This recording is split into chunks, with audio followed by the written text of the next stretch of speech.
평안하셨습니까? 새해 첫 안식일에 주님께서도 우리에게 평안을 허락해 주심을 감사합니다. 새해에는 우리가 참 세상에 급변하는 그런 상황들을 이제는 이전 달과 다르게 많이 보게 될 것입니다. 그러나 우리는 정말 이제 지금까지 배웠던 것처럼 정말 어떠한 상황에서도 흔들리지 않는 유일한 방법, 그것은 하나님의 사랑, 그리스도의 사랑, 그분의 말씀 위에 굳게 서는 것입니다. 이제는 승리한 교회가 우리에게 비춰졌고 또 그 약속이 성취될 것이 눈앞에 가까웠습니다. 함께 우리가 어떠한 상황에서도 견고함, 그런 하나님의 교회의 백성들로서 승리하시게 되기는 한 해가 되시기를 바랍니다. 자, 우리가 지난 시간에 이 야곱의 아들들이 한 자리에 모였었죠. 자, 이 애굽 총리의 집에서 열린 풍성한 잔치를 함께 맛보았습니다. 특별히 베냐민은 몇 배의 음식을 받았다고요? 5배. 아주 베냐민으로서는 아주 표현할 수 없는 그 감동, 놀라운 그런 배부름을 아마 경험하지 않았을까 싶습니다. 이것은 다 영적인 것에 대한 표상이죠. 형들은 요셉의 명령대로 베냐민을 데리고 왔고, 요셉은 그것에 대한 보답을 잔치로서 나타냈습니다. 그러나 이 요셉이 베푼 잔치는 아직은 이 형들과 동생이 자신을 알지 못하죠, 그죠? 알지 못하지만 그럼에도 형제로서 한번 대접하고 싶은 그런 요셉의 마음, 단순히 그런 목적만은 아니었다라고 하는 것을 오늘 우리가 좀 살펴보게 됩니다. 자, 베냐민을 데려오는 것 자체도 시험이었지만 베냐민을 데려오는 것으로 인해서 형들에 대한 시험이 끝났나요? 끝나지 않았어요. 아직 시험이 끝나지 않았습니다. 그러기에 요셉은 아직 형들에게 자신을 드러낼 수가 없었습니다. 자, 오늘은 창세기 44장, 지난 시간에 보았던 다음 장의 말씀을 보겠습니다. 44장, 자, 1절로 12절까지 먼저 보겠습니다. 44장 1절로 12절 읽어주세요. 요셉이 그 청지기에게 명하여 가로되 양식을 각인의 자루에 실을 수 있을 만큼 채우고 각인의 돈을 그 자루에 넣고 또 내 잔, 곧 은잔을 그 소년의 자루 아구에 넣고 그 양식값 돈도 함께 넣으라 하매 그가 요셉의 명령대로 하고 개동시에 사람들과 그 나귀를 보내니라. 그들이 성에서 나가 멀리 가기 전에 요셉이 청지기에게 이르되 일어나 그 사람들의 뒤를 따라 미칠 때에 그들에게 이르기를 너희가 어찌하여 악으로 손을 갚느냐. 이것은 내 주인이 가지고 마시며 늘 점치는 데 쓰는 것이 아니냐. 너희가 이같이 하니 악하도다 하라. 청지기가 그들에게 따라 미쳐 그대로 말하니 그들이 그에게 대답하되 우리 주여 어찌 이렇게 말씀하시나이까. 이런 일은 종들이 결단코 아니하나이다. 우리 자루에 있던 돈도 우리가 가나안 땅에서부터 당신에게로 가져왔거늘 우리가 어찌 당신 주인의 집에서 은, 금을 도적질하리이까? 종들 중 뮤게서 발견되든지 그는 죽을 것이요 우리는 우리 주의 종이 되리이다. 그가 가로되 그러면 너희 말과 같이 하리라. 그것이 뮤게서든지 발견되면 그는 우리 종이 될 것이요 너희에게는 책망이 없으리라. 그들이 각각 급히 자루를 땅에 내려놓고 각기 푸니 그가 나이 많은 자에게서부터 시작하여 나이 적은 자에게까지 수탐하매 잔이 베냐민의 자루에서 발견된지라. 예, 여기까지 우선 보겠습니다. 자, 이것이 마지막 시험에 대한 시작이에요. 그런데 이 시험이 언제 시작되었다고요? 언제?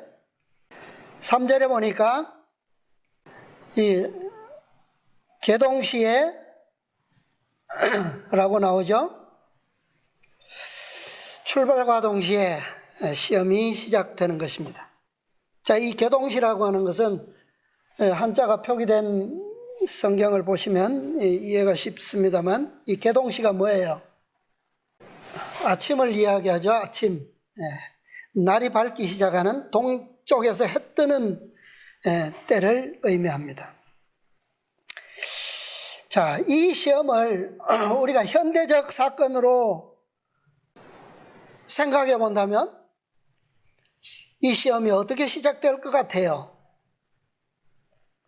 계동시에 시작되는 시험. 저는 이 3절의 말씀이 아마도 1월 법령을 의미하는 상징하는 그런 표현이 아닐까 좀 생각이 됩니다. 그죠? 날이 밝을 때에 아마 일요일 법령은 이 계동시와 어울리는 그런 것 같아요.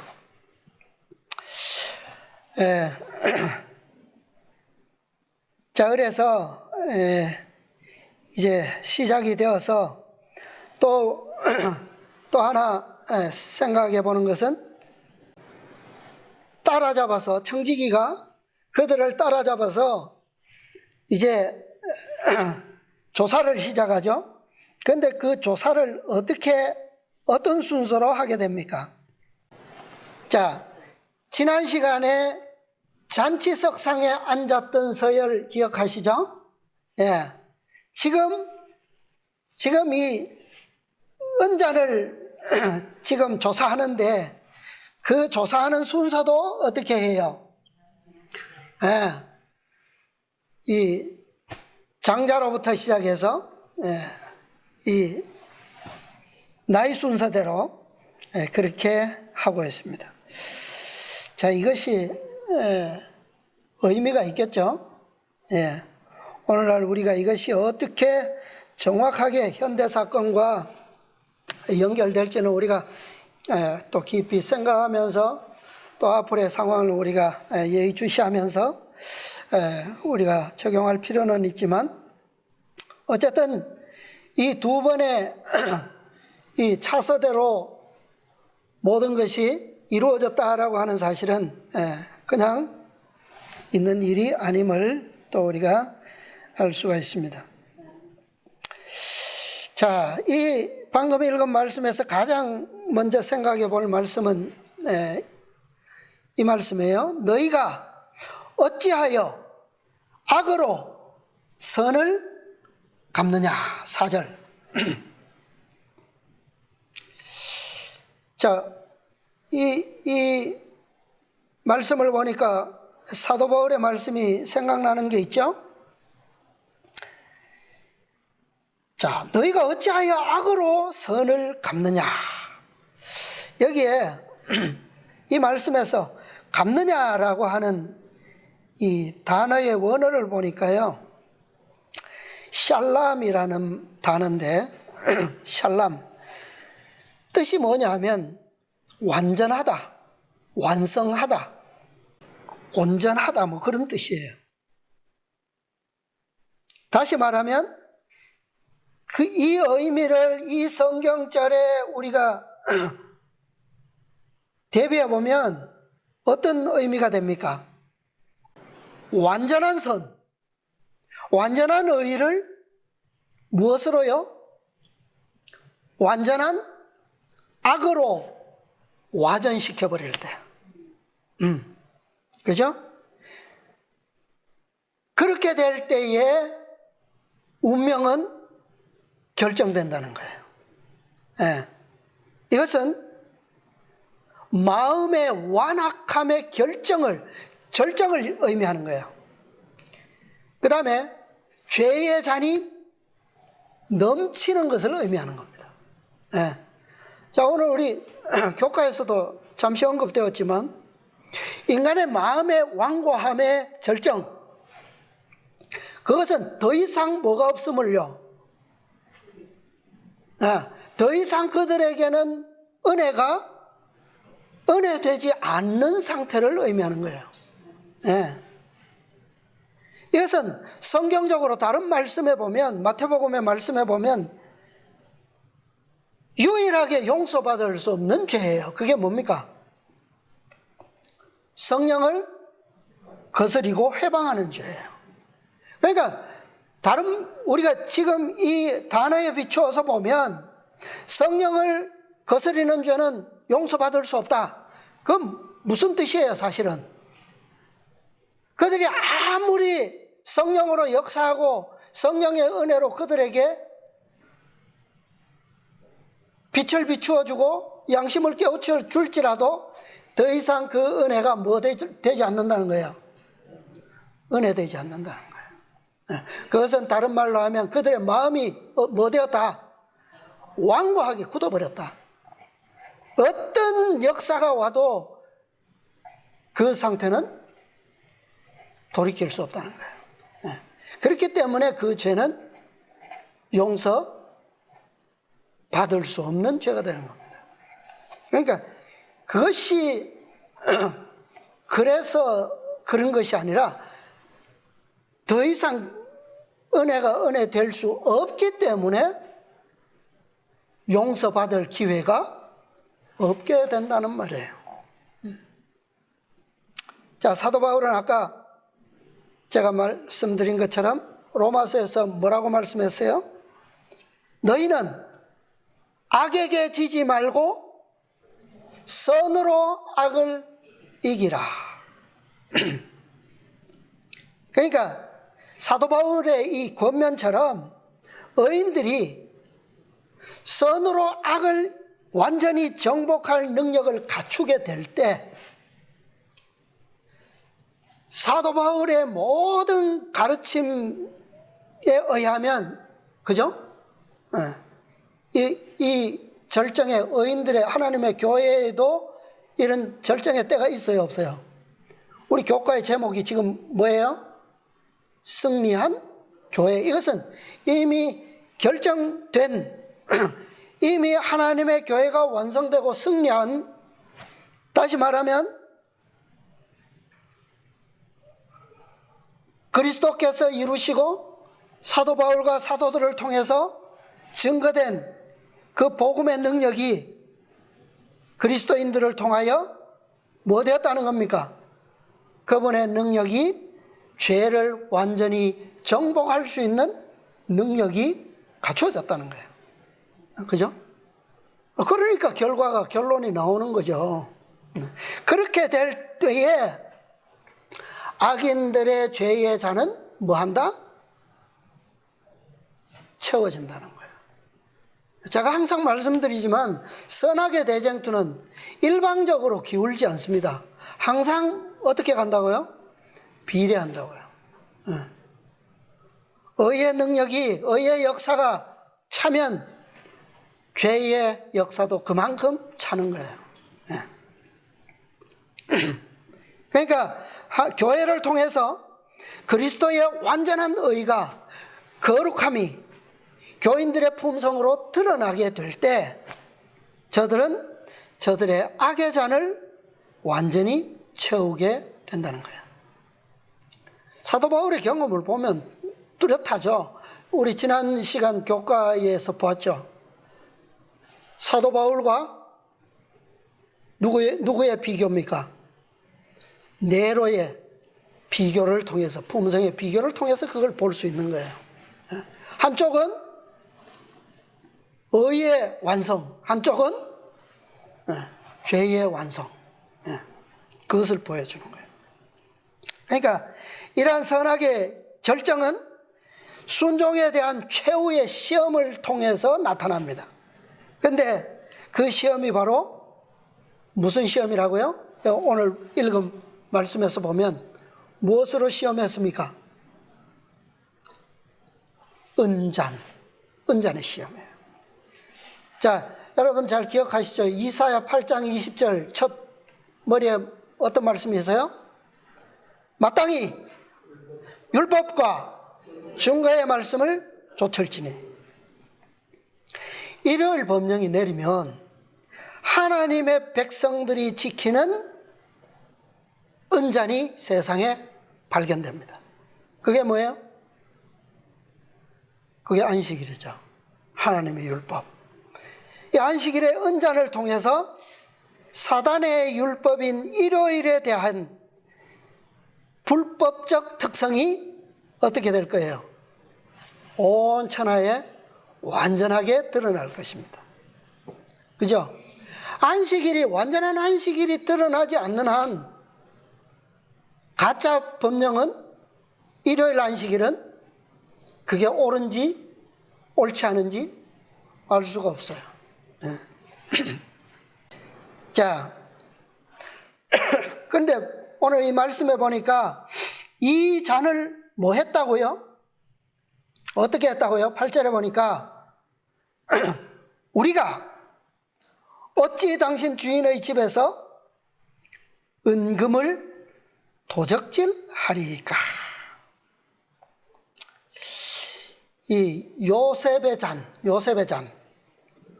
은잔이죠. 이 은잔이 곧 그들의 믿음과 순종을 시험하는 시금석이라는 말입니다. 시금석. 우리가 어찌 은금을 도적질하리까? 그것을 도적질할 때 그들의 운명은 결정되는 거예요. 자, 여기서 말하고 있는 도적질, 그게 뭘까요? 자, 은잔의 의미는 뭐라고요? 시금석이다. 왜 금잔도 있는데 뭐 요셉에게 금잔은 없었을까요? 특별히 은잔이 여기에 등장하는 이유가 있겠죠. 웬만한 사람들은 왜 은잔인지 다 알 겁니다. 우리 과거 조선시대에도, 그죠? 왕궁에나 또 이 높은 집안의 사람들은 다 이렇게 은그릇들을, 그죠? 은수저를 많이 썼잖아요. 특별한 경우에 왜 이것을 씁니까? 이 독극물을 시험하는 성질이죠, 이 은이.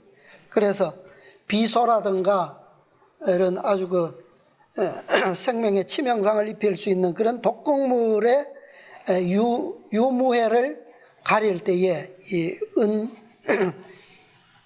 수저를 사용하기도 하고, 그 다음에 여기에 말씀에 나온 것처럼 실제로 은잔이나 은사발에다가 물을 떠놓고 점치는 사람들이 점을 치기도 해요. 예언도 합니다. 실제로 성경처럼. 그렇기 때문에 이 은잔이 여기에 등장하는 것은 분명히 이 시금석으로서의 의미를 부여하고 있는 것입니다. 자, 여기서 말하고 있는 그 8절에서의 도적질하리까, 도적질은 무엇을 의미할까요? 여기서 말하고 있는, 의미하는 도적질은 사람의 행위를 의미하는 거예요. 사람의 행함. 자, 하나님의 율법과 증거의 말씀을, 교훈을 순종하는 것은 우리 행함으로 의미가 있습니까? 행위에 의미가 있어요? 무엇으로 말미암습니까? 하나님의 율법과 증거의 말씀을 순종하는 것은 무엇으로 말미암는 거예요? 믿음으로 말미암죠. 믿음이 없이는 우리는 아무리 하찮은 하나님의 한 말씀이라도 순종할 수 있을까요? 없어요. 이건 원칙입니다. 그러나 사람의 계명과 가르침을 지키는 것은 믿음으로 됩니까? 행위로 됩니까? 그건 행위로 되는 거예요. 우리가 이 구분을 바로 이 성경절을 통해서 좀 이해할 수 있을 겁니다. 계시록, 요한계시록 3장 18절. 자, 잘 아시는 말씀이지만 한번 찾아보세요. 계시록 3장 18절. 내가 너를 권하노니 내게서 불로 연단한 금을 어떻게 해요? 어떻게 해서? 사서 부요하게 하고 흰옷을 사서 입어 벌거벗은 수치를 보이지 않게 하고 안약을 사서 눈에 발라 보게 하라. 사서 하고 사서 하고 사서 하라. 우리가 이것을 믿음으로 사지 않고 도적질한다면 되겠습니까? 라오디게아 보내는 기별이 성취될 수 있을까요? 라오디게아 교회가 가진 죄가 바로 이거예요. 그리스도를 믿음으로 그분의 의를 선물로 받기를 거절하고 자신의 행위로서 거룩함을 이루려고 하는 저들의 노력이 완성될 때 저들에 대한 최후의 시험이 실패로 끝나게 되는 거예요. 그러니까 사도 바울의 권면처럼 믿음으로 쫓아 하지 않은 모든 것이 죄다. 그 잔이 완전히 찰 때 그것은 기회가 뭐 했다는 말입니까? 기회가 끝났다는 말이에요. 그러니까 은금을 도적질했다는 말은 은은 순종에 대한 시험이죠. 금은요. 금은 이 라오디게아 기별에서 상징하는 금의 상징이 뭐예요? 무엇과 무엇이라고요? 믿음과 사랑. 자, 그것을 우리가 도적질하리까. 자, 대총회 회보 1893년 회보 제 10번에 이런 말씀이 있습니다. 그리스도는 이 세상에서 하나님의 법을 매 순간 섬기셨다. 그가 이것을 어떻게 행하셨는가? 마음으로 행하셨다. 마음의 어떤 과정으로 말미암아 하셨는가? 믿음으로 말미암아서이다. 무엇을요? 하나님의 법을 어디서요? 이 세상에서. 어떻게 해요? 마음으로. 어떤 과정으로요? 믿음으로 말미암아. 그러면 그가 여러분과 나에게 예수의 믿음을 그에게서 사라고 말씀하시는 것이 아닌가? 그죠? 네. 예수의 믿음은 하나님의 계명을 완전히 지키셨는가? 언제나 그렇게 하셨는가?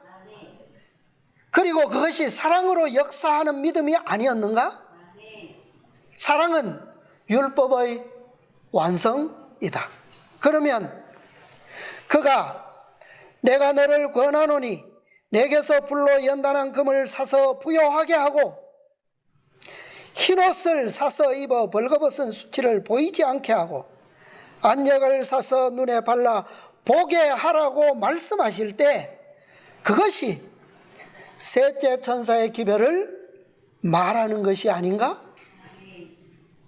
그러므로 우리는 이제 이 세상에서 그리스도 안에 거하는 마음만이 세상이 가져다 주고 있는 모든 시련들을 견뎌낼 것이라는 것이 무엇을 의미하는지 안다.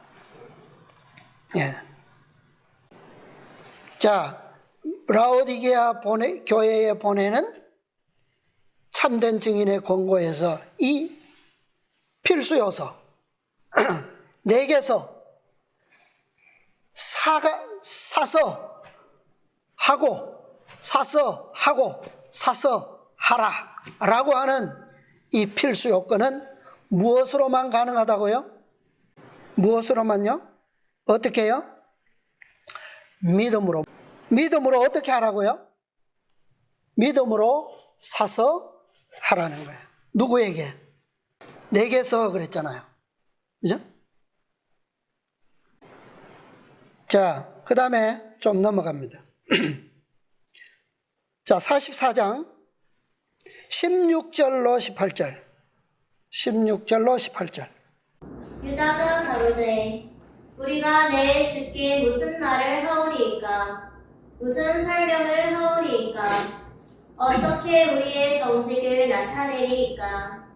하나님이 종들의 죄악을 적발하셨으니 우리와 이 잔이 발견된 자가 다 내 주의 종이 되겠나이다. 요셉이 가로되 내가 결코 그리하지 아니하리라. 잔이 그 손에서 발견된 자만 나의 종이 되고 너희는 평안히 너희 아버지께로 도로 올라갈 것이니라. 유다가 그에게 가까이 가서 가로되 내 주여 청컨대 종으로 내 주의 귀에 한 말씀을 고하게 하소서. 주의 종에게 노하지 마옵소서. 주는 바로와 같으심이니이다. 예. 자, 지금 가나안에서 이들이 애굽의 양식을 사기 위해서 왔는데 이게 몇 번째입니까 지금? 몇 번째 온 거예요? 2번째로 온 거죠, 그죠? 근데 2번째 온 여행에는 베냐민도 동행했고, 자, 전적으로 이 2번째 여행은 누구 때문에 올 수 있었습니까? 물론 베냐민인데 아버지가 야곱이 베냐민을 보낼 수 있었던 것은 누구 때문이에요? 유다의 보증이 있었기 때문입니다. 그죠? 예. 루벤도 약속했지만 야곱은 루벤의 약속에는 끄떡도 안 했어요. 근데 유다의 보증에는 마음이 허락된 것 같아요. 그래서 이 2번째 여행은 전적으로 유다의 보증으로 인해서 이루어진 겁니다. 그러니까 그는 이 2번째 여행의 대표자로 왔고 통솔자였어요. 자, 이제 위기가 찾아왔을 때 마땅히 누가 나서야 됩니까? 유다가 나서야 되겠죠? 예. 자, 유다는 자, 이 은잔이 발견되기 전일지라도 유다가 형제들 중에 과연 누가 이 총리의 은잔을 훔쳤겠는가? 의심했을까요? 의심했을까요? 결코 의심치 않았겠죠, 그죠? 예. 그럼에도 불구하고 그는 총리에게, 요셉에게 은잔이 발견된 것에 대해서 변명을 했습니까? 하지 않았습니까? 하지 않았어요. 오히려 어떤 말을 했습니까?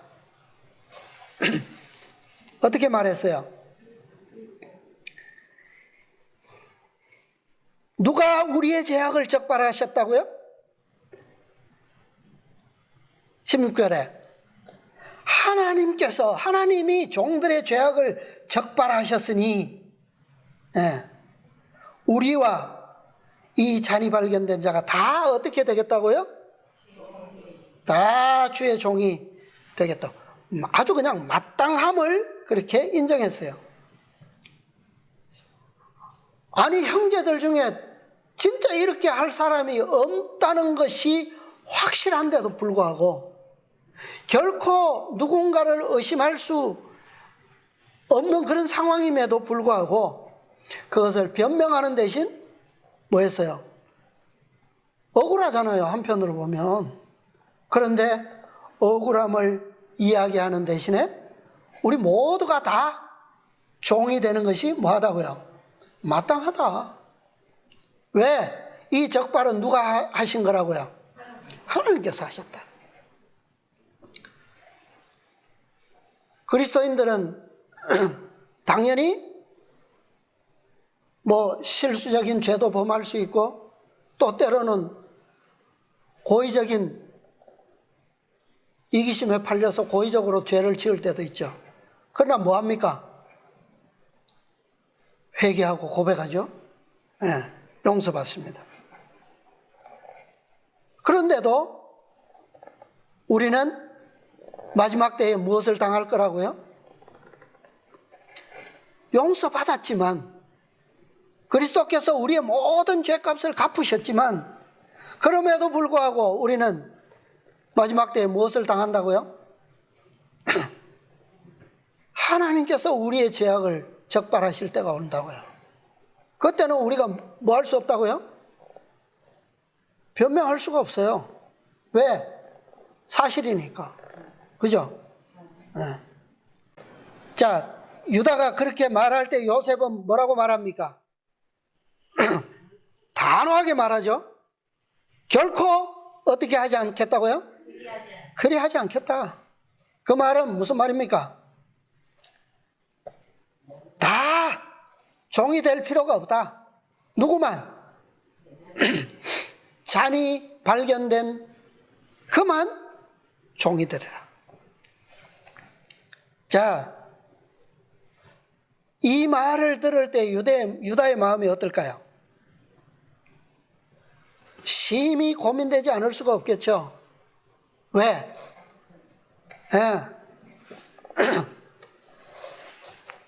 베냐민을 자신이 보증했기 때문에. 그럼에도 불구하고 유다는 어떤 원망도 불평도 하지 않았어요. 다만 한 가지를 간청하기를 요구했는데, 자, 30절. 아비의 생명과 아이의 생명이 서로 뭐 되었다고요? 결탁되었거늘. 33절.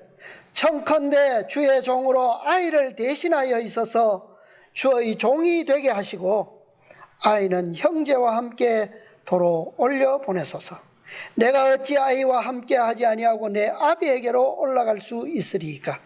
두렵건대 재해가 내 아비에게 미침을 보리이다. 뭐 중간에 생략했지만 그가 어떻게 간청했는지 아시죠? 유다는 이 간청에서 아주 귀중한, 매우 중요한 그런 진리를 나타내고 있습니다.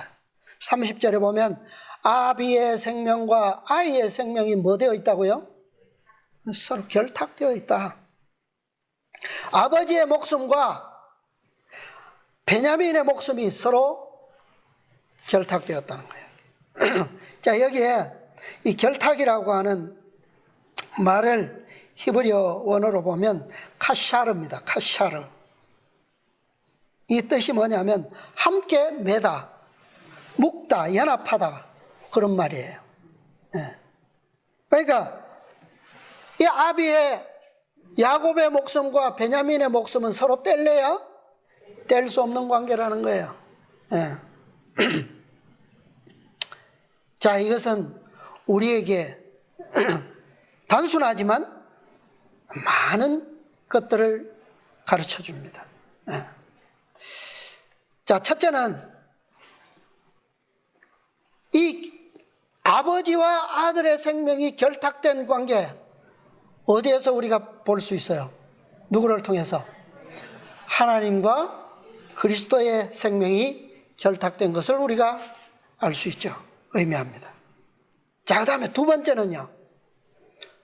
두 번째는 이 아버지와 아들의 생명의 결탁, 어떤 관계에서 볼 수 있습니까? 그리스도와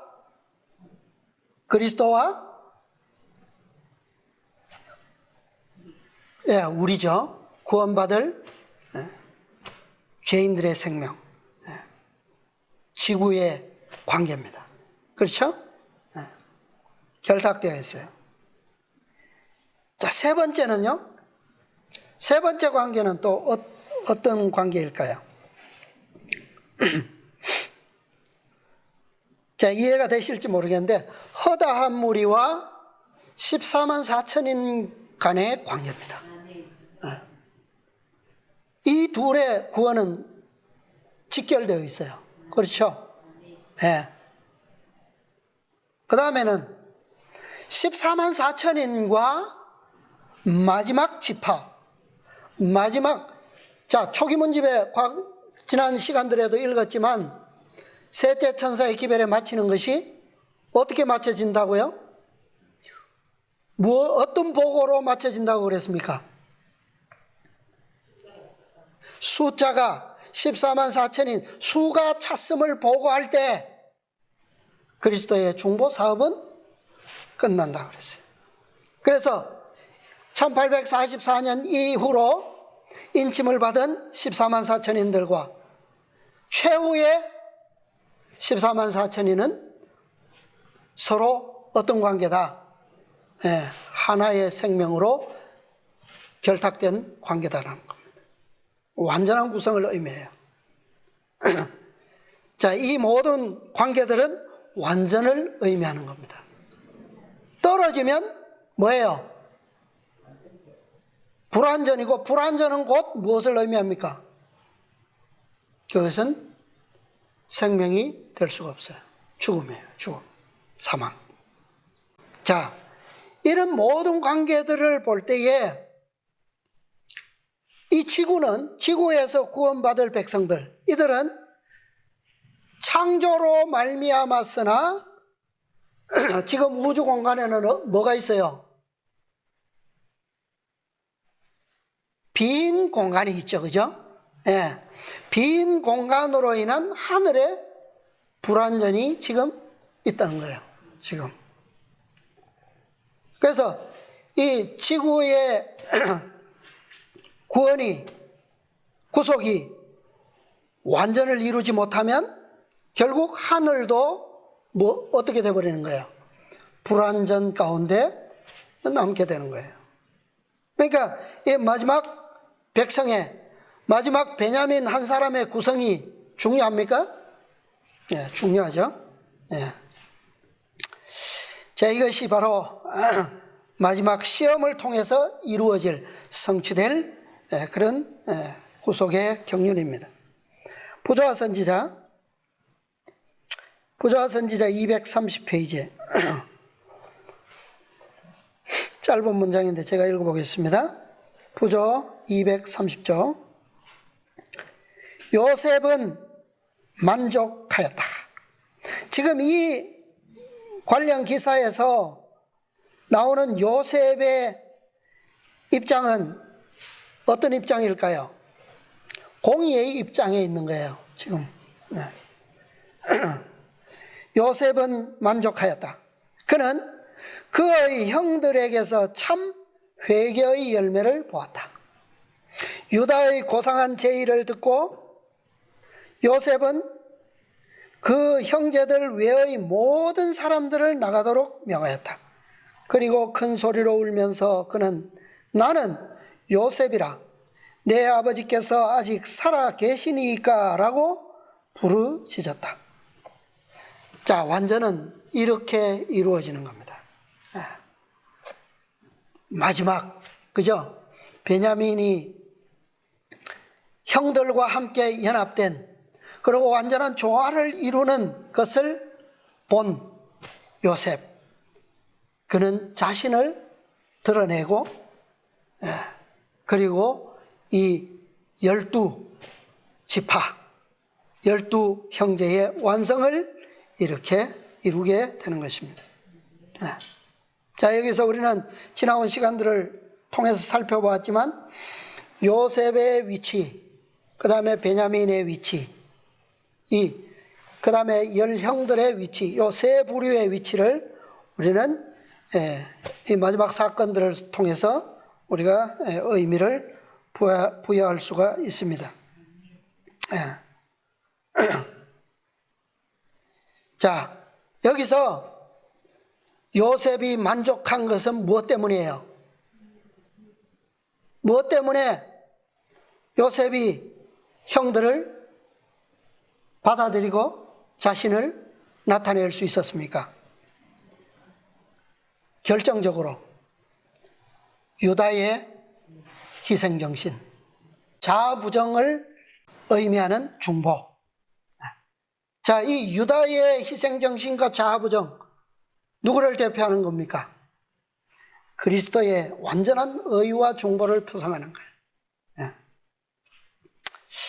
자, 아까 첫 번째 기록을 읽을 때 너희가 어찌하여 악으로 선을 갚느냐 그랬죠. 이 갚는다라고 하는 의미, 샬람, 완전하다, 완성하다인데, 자, 이것은 이 단어는 어디에서도 나타나느냐 하면 많은 성경절에서 나타나는데요. 특별히 오늘 우리가 좀 주목해야 될 역사가 있습니다. 그것은 바로 예루살렘 성전을 완성할 때에 이 단어가 사용되어 있어요. 열왕기상 6장 7절입니다. 이 전은 건축할 때에 돌을 뜨는 곳에서 치석하고 가져다가 건축하였으므로 건축하는 동안에 전 속에서는 장막이나 도끼나 모든 철 연장 소리가 들리지 아니하였으며. 네. 자, 성전을 지을 모든 돌들이 어떻게 왔다고요? 어떻게 된 상태에서 왔습니까? 원래 원석이 있는 돌이 있는 그 곳에서 어떻게 되었다고요? 여기에 치석하고라고 하는 그 치가 샬렘입니다. 샬렘. 그러니까 아까 갚는다라고 할 때 사용되었던 그 단어가 원어예요. 그래서 완전하다, 완성하다 라고 하는 그런 의미로 여기에 돌을 완전하게 만들어서 어디로 가져왔어요? 성전이 건축될 터로 옮겨져 온 거예요. 그러니까 성전이 건축되는 그 장소에서 뭐가 들리지 않았다고요? 거기서는 방망이 소리나 도끼나 철연장 소리가 전혀 들리지 않아요. 뭐만 한 겁니까? 그냥 서로 이렇게 끼워 맞추기만 한 거예요. 자, 이것은 바로 오늘 요셉의 기록에서 보면 어떤 구성이에요? 첫 번째 치석된 돌들은 10형들의 돌이죠. 가나안에서 어떻게 했어요? 가나안에서 치석되었습니다. 그렇죠? 그 다음에 두 번째는요. 두 번째 돌은 베냐민 돌입니다. 베냐민 돌. 베냐민 돌도 물론 가나안이지만, 자, 우리가 사건적으로 마지막 사건에 대비해 보면 베냐민은 12지파 14만 4천인 가운데서 어느 시점에 나올 사람들을 상징하죠? 제가 지난 시간들 여러 번 언급했습니다만 맨 마지막으로 12째 아들이잖아요. 그죠? 맨 마지막으로 나올 자들. 그들은 어디서 나옵니까? 그들은 큰 해침을 통해서 바벨론 가운데서 나오죠. 예. 자, 그 다음에 또 한 돌이 있어요. 그 돌은 어떤 돌이죠? 요셉돌이에요. 요셉돌. 요셉돌은 이미 뭐 되어 있었습니까? 이미 준비된 돌이에요. 그러나 그 돌은 언제 나온다고요? 맨 마지막에. 베냐민은 요셉처럼 미리 준비된 돌은 아니에요. 14만 4천인 가운데서 볼 때 미리 준비된 백성은 아니에요. 왜? 그는 다른 형들은 음식을 1인분씩 받을 때에 베냐민은 몇 인분을 받았다고요? 한꺼번에? 5인분을 한꺼번에 받은. 왜 그랬다고요? 그것이? 그는 이전의 기별들을 받지 않았기 때문에, 경험이 없기 때문에 맨 마지막에 한꺼번에 받는 거예요. 그러나 요셉은 다르잖아요. 요셉은 자신이 맨 마지막으로 나타나는 돌이기는 하지만 뭐예요? 이미 준비된 돌. 첫째부터 넷째까지 다 경험하고 스스로 다섯째가 된 돌이에요. 자, 예루살렘 성전을 지을 때 성전의 돌들을 다 맞췄습니다. 맨 마지막에 무슨 돌이 필요했죠? 머릿돌. 그리스도를 상징하는 돌이 바로 이 요셉의 돌이에요. 그래서 이 돌이 어떻게 된다고요? 샬렘. 각자 있는 곳에서 완성되어서 완전하게 되어서 터에 모였을 때 어떻게 해요? 조화롭게 하나가 되는. 그래서 성전이 완성되는 그것을 표상적으로 보여주고 있는 겁니다. 자, 그런데 이 일이 이루어지기 위해서 자, 이 유다와 관련해서 마지막 때에는 지금 10형들과 베냐민은 지금 요셉 앞에서 어떤 위기를 맞고 있습니까? 지금 엄청난 시험을 지금 받고 있잖아요. 그죠? 이 시험과 시련은 유다만의 시험과 시련도 아니고 베냐민만의 것도 아니고 이것은 어떤 거라고요? 공통이 당한 위기라는 거예요. 공통. 그러니까 마지막 때의 시험과 시련은 홀로 당하는 것이 아니라 유다는 얼마든지 이 위기를 홀로라면 어떻게 할 수 있어요? 거절할 수도 있고 피할 수도 있잖아요. 있는데 그는 그렇게 하지 않았어요. 왜? 이것은 자신이 그 자리에서 스스로 나만 홀로 살겠다고 변명하거나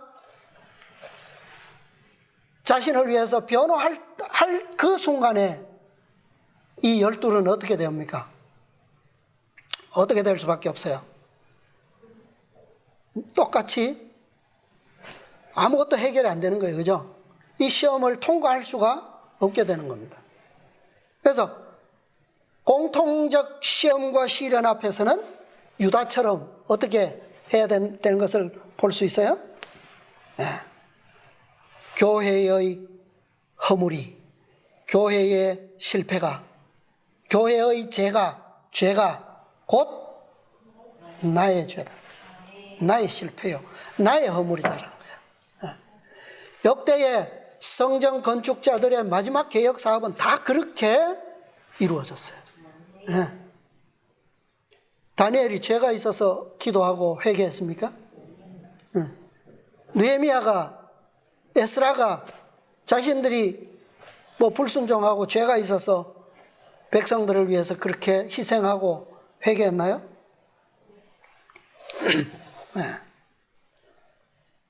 바로 공통의 시련과 시험은 이렇게 유다처럼 자아희생과 자아부정의 정신을 온전히 실천함으로 인해서 또 그 특성이 완전하게 실증됨으로 완성되는 거예요. 예. 자, 하늘에는 자, 이제 현대 역사에 대한 조금 살펴보고 정리하겠습니다. 자, 이것은 현대 이스라엘로 볼 때 우리는 이 1888년의 경험과 비교해 볼 수도 연결해 볼 수도 있습니다. 자, 분명히 1888년에 기별이 왔을 때에는 이것은 한 개인의 문제가 아니었어요. 그것은 분명히 교회에 대한 시련이었고 시험이었어요. 그런데 그 시험을 교회가 어떻게 했습니까? 어떻게 했어요? 유다가 했던 것처럼 그렇게 했나요? 그래서 이 역사에서 교회가 얻었던 그 죄는 선지자가 말하기를 하늘에 그 죄가 어떻게 되어 있다고요? 기록되어 있다 그랬어요. 자, 이 야곱의 아들들의 경험을 보면 네 번째 계시, 야곱이 받았던 네 번째 계시, 베델로 올라가서 처음 너에게 나타났던 그 하나님께 뭐 하라고요? 예배하라 그랬어요. 그 직후에 그 계시에 대한 참 의미가 나타났는데 누구를 통해서 나타났느냐? 요셉의 꿈을 통해서 나타났어요. 요셉의 꿈이 뭐예요? 뭐 하라고요? 절하는 꿈이잖아요, 그죠? 그런데 그 꿈을 야곱은 어떻게 했다고 그랬습니까? 형들은 다 시기하고 질투하고 욕하고 그랬는데 아버지는 마음에 두니라. 자, 왜요?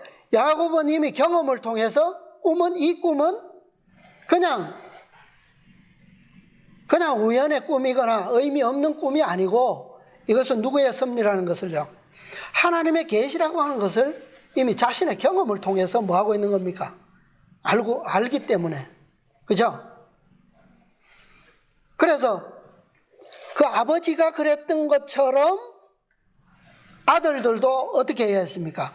그 꿈을 비록 마음은 어때요? 기분 안 좋죠. 그죠? 자, 젊은 두 기별자가 와서 예수 그리스도 우리의 의에 믿음으로 말미암는 의의 기별을 열심히 증거할 때 아니 이 지도자들이 세계적인 교회를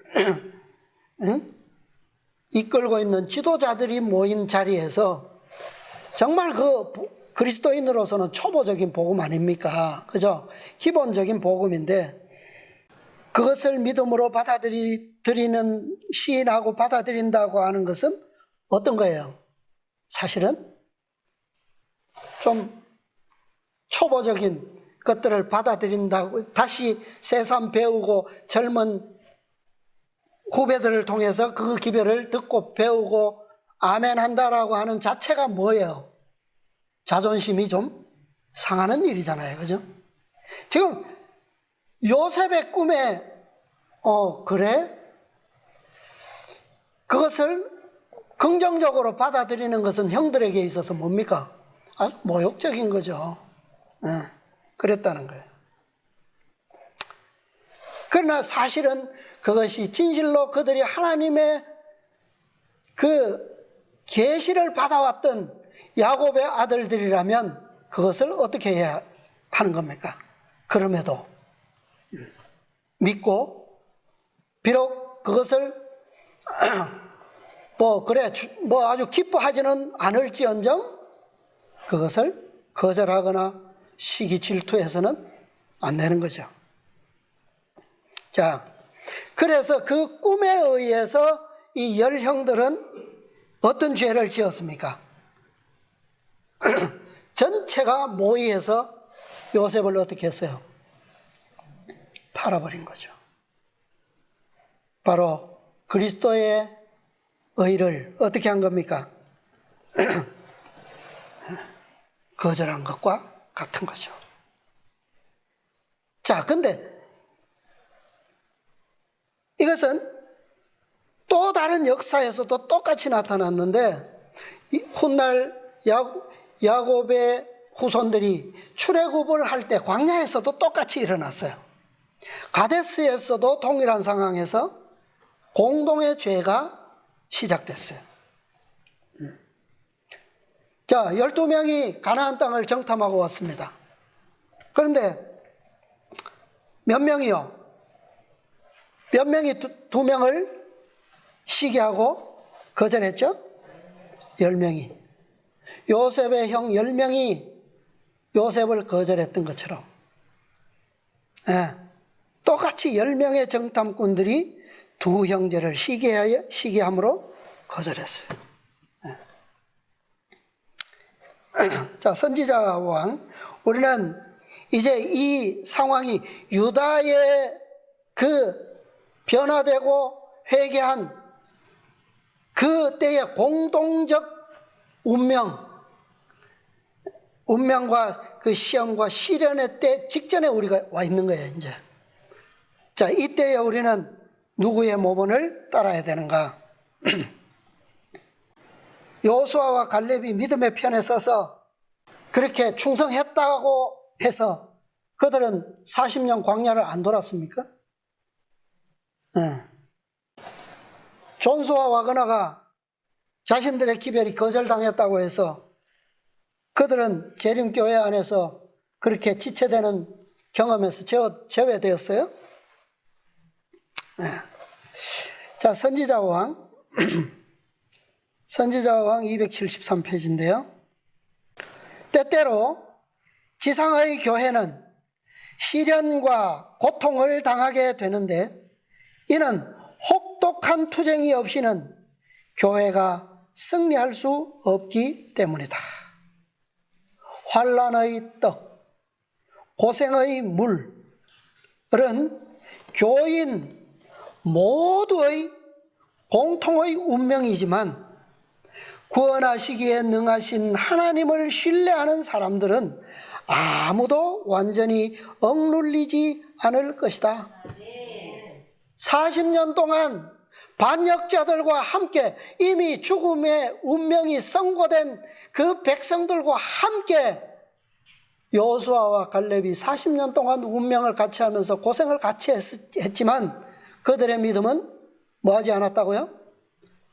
결코 억눌리거나 그들의 반역에 휩쓸리거나 불신과 원망의 소리에 동조하거나 그들의 믿음은 결코 위축되지 않았다고 하는 거예요. 고생과 환난은 같이 당할 겁니다. 시험과 시련은 공동의 운명이에요. 그러나 거기에서도 믿음은 끝까지 뭐 한다고요? 끝까지 승리하는 거예요. 사도행적 515, 516. 그리스도에 대한 사랑은 발작적인 감정이 아니요 마음속에 항구적으로 거하는 능력으로 나타나야 할 산 원칙이다. 목자의 품성과 행실이 그가 옹호하는 진리를 수범할 때에 주께서는 그 사업에 당신의 승인의 인을 치실 것이다. 목자와 양무리는 그리스도 안에 있는 그들의 공통의 소망으로 연합되어 하나가 될 것이다. 오늘 교과에서 나온 내용인가요? 자, 무슨 소망요? 공통의 소망. 이게 공통의 운명이라는 거예요. 공통의 위기. 그 다음에 기도력 하늘 104. 하나님은 사랑이시다. 아버지 하나님과 아들 하나님의 사랑은 모든 신자들의 특성이다. 이 특성으로 하나가 되는 증거지 다른 특성이 아니에요. 하나님의 말씀은 하늘의 사랑이 인간에게 전달되는 통로이다. 그게 오늘 우리 교과에서 보면 그게 뭐라고요? 성경이라고 그랬죠. 성경. 디모데에게 그렇게 사도 바울은 설명합니다. 하나님의 진리는 지성의 매체이다.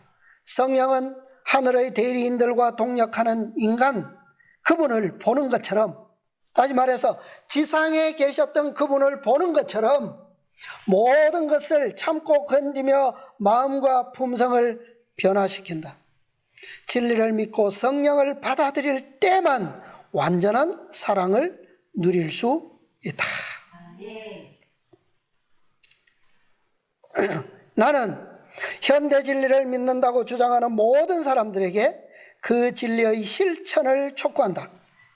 이렇게 할 때 저들은 선을 위해 보다 큰 감화를 끼칠 수 있을 것이다. 세상은 신자들의 사랑이 그리스도를 따르는 사람들이 지니고 있는 지배적이고 중심되는 원칙임을 알게 될 것이다. 그리스도의 사랑은 마음과 마음을 묶는다. 진리는 사람들을 한 곳으로 모은다. 각처에서 거칠었던 그 돌들이 완전히 거기서 치석되어서 한 장소에 모여서 위대한 성전을 이루는 것처럼 한 곳으로. 그래서 서로 다른 환경에서 치석되었지만 모였을 때 잡소리가 난다 안 난다? 그게 뭐라고요? 그것이 하나님의 특성, 그리스도의 특성, 그 다음에 그리스도인들의 특성. 뭐예요 그게? 사랑으로 하나 되었다는 증거입니다. 구주에 대해 진실되고 살아 움직이는 믿음을 가지고 있는 모든 사람들은 진리를 통해 조화와 연합을 이룬다. 그분께서는 믿음을 통해 하나님의 말씀과 연합하고 있는 모든 부류의 사람들의 영광스러운 머리가 되신다. 저들은 거룩한 원칙에 대한 공통의 믿음을 토대로 연합한 가운데 저희 믿음의 주인이시요 완성자 되시는 분을 전적으로 의지하고 있다. 여기는 공통의 무엇으로요? 공통의 믿음을 토대로 연합했다 그랬어요. 거룩한 원칙에 대한 공통의 믿음. 그것이 왜요? 말씀은 어디에나 있잖아요. 그죠? 말씀은 한 곳에 있는 게 아니에요. 사도 바울이 지난과에 뭐라고 그랬습니까? 나는 매이는 데까지 죄인이 되어서 이렇게 있지만 무엇은 매이지 않는다고요? 하나님의 말씀은 어디에나 있는 거예요. 그 말씀을, 그 거룩한 원칙에 대한 믿음을 소유한 자들은 모이면 다 어떻게 되는 거예요? 공통의 소망, 공통의 믿음, 공통의 성전이 되는 거예요. 자, 교회 증언 6권 401페이지에 있는 말씀은 잘 아시는 말씀인데요. 하나님의 백성들은 함께 모여서 원수와 맞서는 일에 연합전선을 구축할 것이다. 공동으로 당한 위험을 적시하고 우열을 다투는 일은 그칠 것이다. 이 일은 각처에서 다 따로 준비되는 거예요. 그러나 무엇이 올 때, 공동의 위험이 닥칠 때, 그것을 적시할 때에 그들은 모든 것이 다 어떻게 된다고요? 조화를 이루게 된다는 거예요. 그들이 지금까지 다퉈왔던 모든 것이 이제는 공통의 위험 앞에서는 그것이 다 뭐 돼요? 삼켜버린 것가 되는 거예요. 무엇 때문에? 공통의 소망과 공통의 목적 때문에, 믿음으로. 그리스도를 사랑하는 것과 우리 형제를 사랑하는 것은 우리가 예수와 함께 지냈으며 그리스도로부터 배운 사실을 세상에 증거할 것이다. 그러면 셋째 천사의 기별은 확장되어 큰 외침이 될 것이며 온 세상은 여호와의 영광으로 환하게 될 것이다. 네. 자, 이 연합이 이루어지기 전에는 뭐가 이루어질 수가 없어요. 뭐가 끝나지 않습니까? 셋째 천사의 사업은 끝나지 않아요. 그러니까 이 큰 외침이 있게 되려면 준비가 있어야 되고, 그 준비가 뭐라고요? 네. 그리스도의 사랑의 특성으로 완전히 각처에서 치석되는 일입니다. 네. 그렇게 되면 큰 외침이 있게 될 것이다. 자, 결국 이것은 제가 지금 야곱에게 주어진 몇 번째 계시를 지금 우리가 보고 있죠? 5째 계시를 보고 있는데 아직 5번째 계시가 공개됐어요, 안 됐어요? 안 됐어요. 안 됐는데 지금까지 우리는 벌써 지금 5번째 계시 6째 시간을 저희가 지금 하고 있어요, 함께. 그런데 지금까지 전부 다 그 모든 기별들이 다 몇 번째 계시의 기별이라고요? 5째 계시의 기별이라고요. 단지 무엇만 미루어지는 겁니까? 그 실제적인 명령만, 계시의 기별만 야곱에게 아직도 뒤에 나올 부분이지만 실제로 그 계시가 가지고 있는 능력은 이미 뭐예요? 이미 다 주어졌다는 말이에요. 네. 우리의 확신들은 매일의 겸손하며 진실된 기도와 말씀으로 보강되어야 한다. 우리 각자가 개성이 있고 우리의 깨달은 바들을 굳게 잡아야 하지만 우리는 그것들을 하나님의 진리로서 하나님께서 주신 능력 안에서 붙들어야 한다. 우리가 그리하지 않으면 그것들은 우리의 손에서 곡해 될 것이다. 우리는 지금까지 우리에게 주어진 모든 빛과 진리의 기별들을 굳게 잡아야 돼요. 뭐 안에서? 주신 능력 안에서. 그렇지 않으면 이 기별들이 어떻게 된다고요? 우리의 손 안에서 곡해 될 것이다 그랬어요. 이 기별들, 마지막 기별들은 갈수록 더 그래요. 능력과 함께하지 않는 기별은요, 다 와전되고 곡해되고 거짓으로 바뀌어서 아주 황당한 기별로 바뀌게 되는 겁니다. 실제로 우리가 그 경험을 하고 있잖아요. 보고 있잖아요. 듣고 있잖아요. 수없이 많은 사람들이 우리들을 다녀가지만 그들의 음성이 다 어때요? 다 올바른 진리 위에 서 있습니까? 네, 엉터리가 너무 많아요. 그죠? 네. 이유가 뭐라고요, 그게? 능력 안에서 그 진리가 하나 되지 못했다는 증거입니다. 자, 한 구절만 더 읽겠습니다. 하늘 280일 기도력입니다. 유대의 성전은 산에서 채석한 돌로 건축되었는데 모든 돌은 예루살렘으로 운반되기 전에 자르고 갈고 시험하여 성전의 저희 자리에 꼭 맞게 만들었다. 몇 줄 지났어요. 이 재료는 망치와 끌로 다듬는 생명이 없는 물질이 아니다. 그것들은 진리를 통해 세상 도처에서 운반된 살아있는 돌들이다.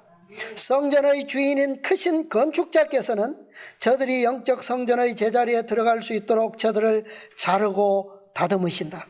이 성전은 완벽하게 완공되어 천사들과 인간들의 탄성을 자아내게 될 것이다. 이렇게 될 수 있는 것은 하나님께서 지으시고 만드시는 까닭이다. 모든 사람들에게 정을 맞아야 할 필요가 있음을 깨닫게 하라. 하나님께서 각 민족이 서로 섞여 의견의 일치를 이루고 공동의 목적을 가지도록 원하시는 것도 바로 이 때문이다. 그러므로 그리스도 안에서의 연합은 좋은 본이 될 것이다. 예수님을 바라보라. 그분의 태도와 정신을 본받으라. 그리하면 이 같은 다른 계층의 사람들과 접촉하는데 어려움이 없을 것이다. 우리가 따라야 할 모범은 우리는 모든 사람들을 예수님 안에 하나 되게 하는데 노력을 기울여야 한다. 14만 4천인은 그리스도의 생명의 공동체입니다. 그분의 정신의 공동체고 그분의 품성의 속성의 공동체예요. 모든 사람 안에 그분의 생명이 거하기 때문입니다. 예. 오늘 유다가 보여준 것이 바로 이거예요. 유다가 보여준 것이. 우리가 성경에 주어진 모든 기록과 또 역사적, 상징적, 표상적 모든 사건들은 오늘 우리를 위한 능력이 되어야 하고 또 우리의 모본이 되어야 합니다. 믿음으로 우리가 그리스도의 정신과 그분의 거룩하심에 우리가 공동체가 되는 그런 귀한 경험 속에서 머지않은 그런 사명의 놀라운 현장에 함께 설 수 있게 되기를 오늘 간절히 바라면서 말씀을 마치겠습니다.